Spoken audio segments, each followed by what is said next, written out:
এখানে আমি করি অরুণোদয় পাইছে নেকি আপোনালোকে? অরুণোদয় নাই পোৱা। প্ৰিয়ংকা গান্ধী মিটিঙলৈ গৈছিল, প্ৰিয়ংকা গান্ধীয়ে কৈছে অৰুণোদয় কিমান টকা দিয়ে? কিমান? 12। আমাদের প্রার্থী প্রাক্তন মন্ত্রী সাহেব আছেন।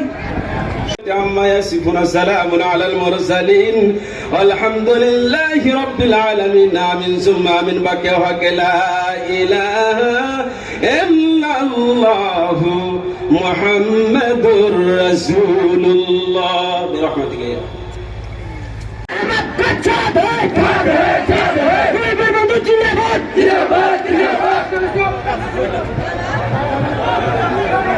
বন্ধুরা